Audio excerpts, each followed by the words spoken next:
에스겔서 40장 17절 나가겠습니다. 그러니까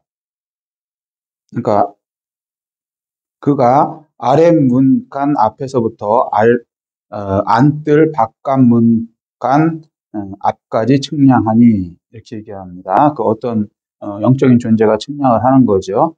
근데 아래 문간이라는 건 낮은 단계가 있다는 거죠. 아래하고 위 이해되시죠? 네. 자, 낮은 단계에서부터 측량해서 안뜰 바깥 문간 앞까지 측량해서 점점 높여가는 그러니까 높은 단계까지 측량을 하는 것입니다. 그런데 이제 그 너비가 100척이며 그러니까 약 50m 정도 된다는 것이죠. 그다음에 동쪽과 북쪽이 같더라. 자, 그러니까 동쪽이든 북쪽이든 어차피 똑같은 그러한 질서와 조화와 거룩함으로 이루어져 있다라고 말씀하고 계시는 것입니다. 성전의 구조는 우리가 볼 때는요 똑같은 구조가 아니고 내가 좀 더 많이 사용하는 것은 좀 더 이렇게 뭐랄까 거리를 그러니까 좁혀놓으면 좀 편하겠죠.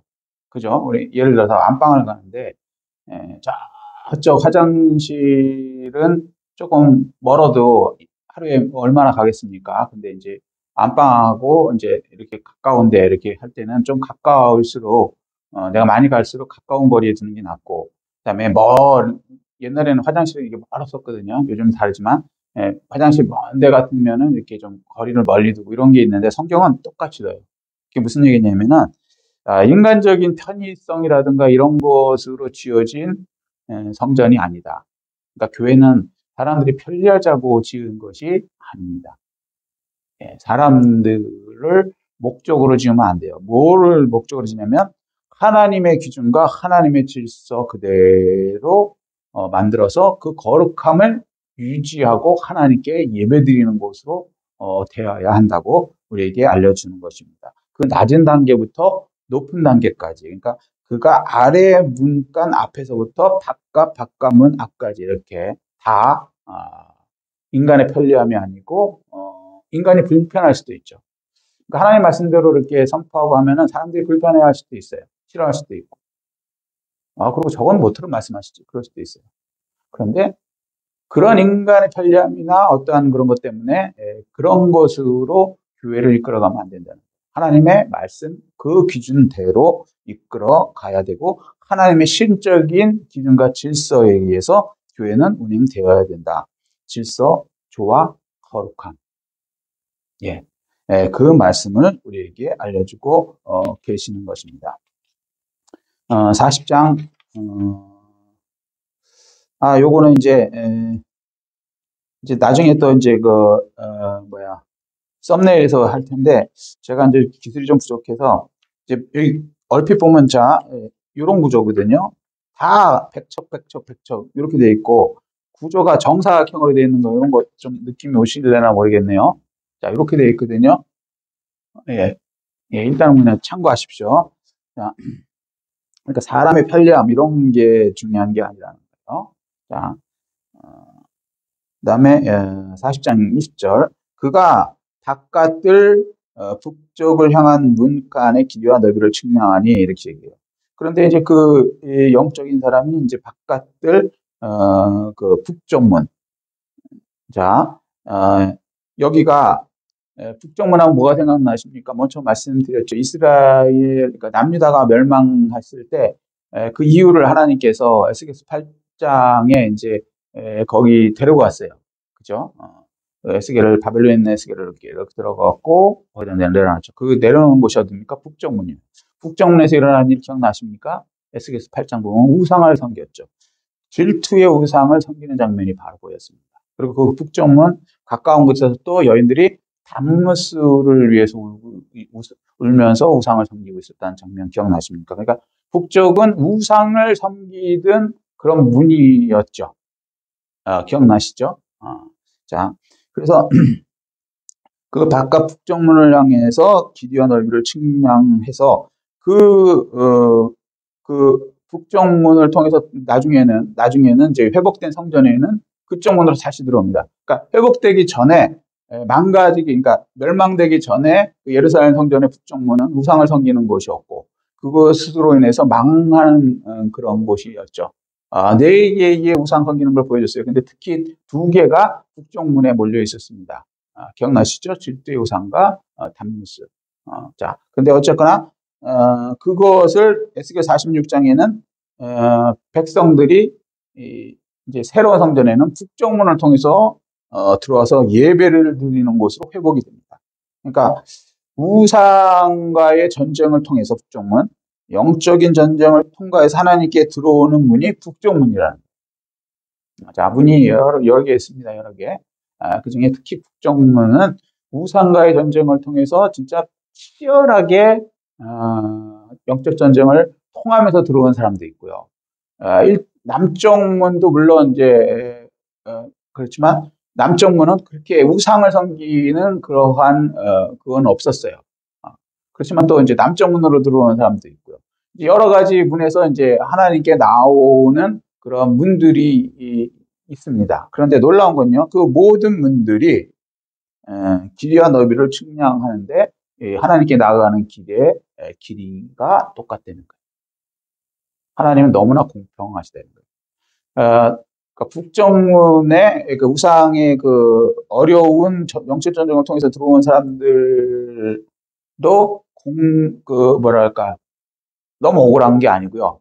남쪽문으로 들어온 사람들에서 너무 막 또 쉬운 문으로 들어오는 것도 아니고요. 결국은 공정하게 공평하게 하나님께 들어오는 문들이었다는 것을 말씀합니다. 근데 사실 우리가 느끼기에는 영적 전쟁을 많이 하고 들어온 사람들이 좀 더 힘들어 보이죠. 그런 면은 있습니다. 그렇지만 하나님 보시기에는 그러니까 영적 전쟁을 너는 너무 많이 하고 왔으니까 내 길이를 좀 좁혀줄게. 하나님께 나오는 그 성전 내부들, 요거로 말하면 내부들을 뭐 가깝게 해준다든가 그런 거 없어요. 그리고 사실은 그 영적 전쟁도 하나님께서 함께해서 이기게 해주셔서 이긴 거지 우리의 힘과 능력으로 이긴 게 아닌 겁니다. 우리의 공로가 될 수가 없어요. 우상을 많이 격파하고 하나님 일을 많이 하는 분들이라고 해서 하나님 뭐랄까 어떠한 그 자기 힘으로 됐냐? 그건 아니고 하나님 능력으로 어차피 된 겁니다. 아멘. 자, 그래서 교만할 필요는 없는 거죠. 그리고 에스겔 46장 보면 백성들이 이제 결국에는 새로운 성전에는 북정문으로 들어오는 그런 뭐랄까 승리의 문으로 이제 바뀌게 되는 것입니다. 그건 그때 가서 또 이제 설명을 하도록 하고요. 40장 21절. 길이는 50척이며 25m가 정도 되는 거죠. 너비는 25척, 12.5m. 문지기 방이 이쪽에서도 셋이요. 자, 북정문을 관해서 이제 계속 얘기하는 겁니다. 무슨 얘기인지 이해되시죠? 북정문. 그래서 문지기 방이 이쪽에도 셋이요, 저쪽에도 셋이요. 이거 기억나시죠? 동문 얘기할 때랑 똑같죠. 하나도 틀린 게 없습니다. 자, 그 벽과 그 현관도 먼저 측량한 문간과 같으며, 먼저 측량한 게 뭐 동문을 얘기하죠. 그러니까 어떤 문으로 들어와도 들어와서 거리가 하나님께로 나가는 그 길이는 같다는 거예요. 무슨 얘기냐면 어떤 문으로 들어와도 동일한 거룩함의 기준이 주어진다 이 얘기예요. 그러니까 하나님께 나아가는 길은 동일한 거룩함의 기준으로 되는 것이지 어떠한 내가 좀 더 공적이 있으니까 난 이 길은 뭐 조금 더 가까이 막 나는 뭐 몇 미터 더 줄어들어서 금방 하나님께 가고 그런 거 아니다라고 말씀해주고 계시는 것입니다. 그래서 하나님은 공평하세요. 동일한 거룩함을 요구하시고요. 아우 하나님 우리가 우상한테 얼마나 힘들었는데 요 정도는 좀 봐주셔야죠. 이 거룩함 조금 뭐 어때요? 우상 10개 중에 9개는 없애버렸으니까 하나 정도 뭐 우리가 갖고 들어가는 거 이거 어떻습니까? 뭐 좀 봐주셔야죠. 걔는 우상 하나도 안 깨고 들어왔는데요. 그럴 수 있죠. 왜냐면 2대째, 3대째 예수 믿는 집안에 태어난 사람들 같으면 우상 안 깨고 들어올 수도 있죠. 그러면 막 나는 요 정도 하나 10개 중에 9개 깼으니까 하나 정도 우상 갖고 들으면 하나님께 나아갈게요. 이 정도는 봐주세요. 안 되는. 애초에 우상은 안 됩니다. 동일한 기준, 동일한 거룩함을 요구하세요. 10개가 있든 20개가 있든 다 깨고 들어오셔야 돼요. 자, 동일한 성전, 새로운 성전의 기준이 그겁니다. 그래서 이 혼합주의 이렇게 안 돼. 내가 이 정도 했으니까, 우리 교회가 이 정도 컸으니까, 이 정도 뭐 조금 잘못하는 건 괜찮은 거 아니겠습니까? 세속적으로 조금 흘러도, 교회가 더 커지고, 뭐 사람들 많이 구원하고, 내가 뭐 이렇게 이 정도 했으니까, 하나님 봐주시야 되는 거 아닙니까? 그건 우리 생각이고. 하나님께서 말씀하세요. 네 힘으로 했냐? 내 힘으로 했지. 아멘. 여기에 동의가 안 되면 그분은 자기 힘으로 합니다. 예수님께서 그 얘기 하시잖아요.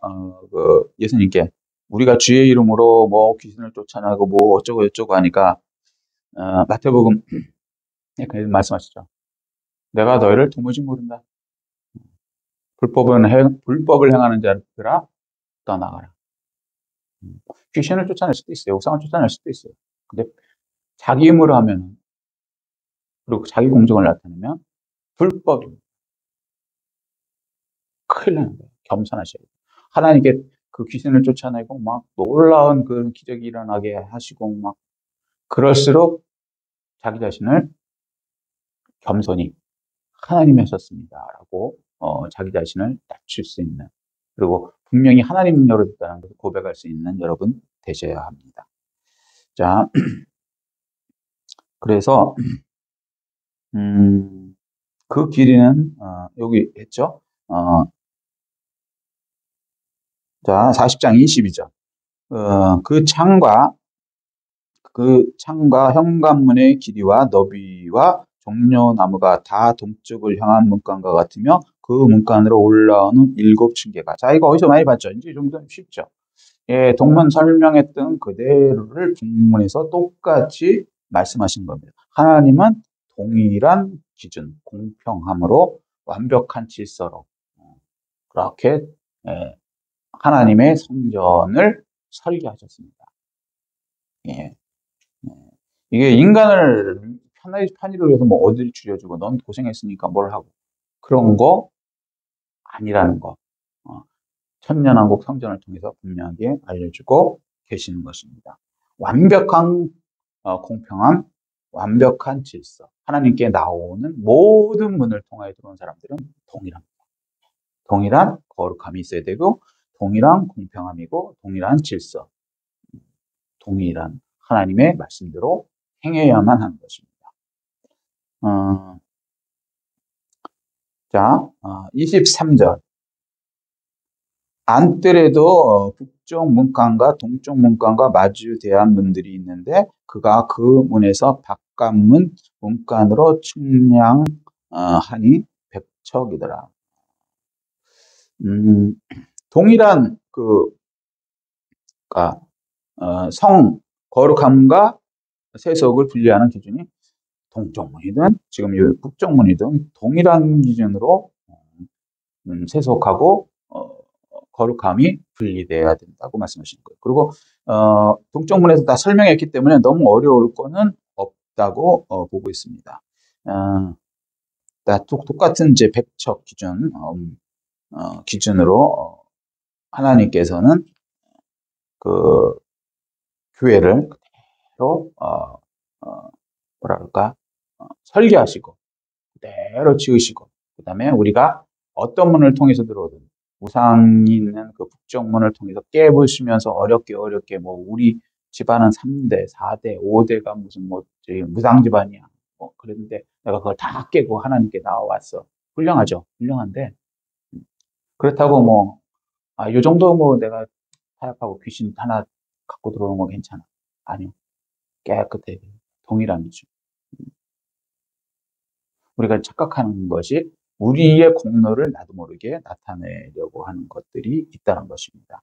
근데 그런 거 새성전에서는 전혀 그렇게 돼서는 안 된다고 말씀해주고 계시는 것입니다. 그리고 또 이 기준으로 우리 지금 현재의 교회도 새천년의 이 에스겔 성전을 기준으로 삼아서 우리도 이대로 성전을 그대로 유지하고 거기 순종하고 하나님께도 이렇게 동일하게 나가야 한다고 말씀해 주고 계십니다. 오늘은 여기까지, 이번에는 여기까지 하고요. 그 다음에 이제 남문을 향한 문, 여기서부터 또 나가겠습니다.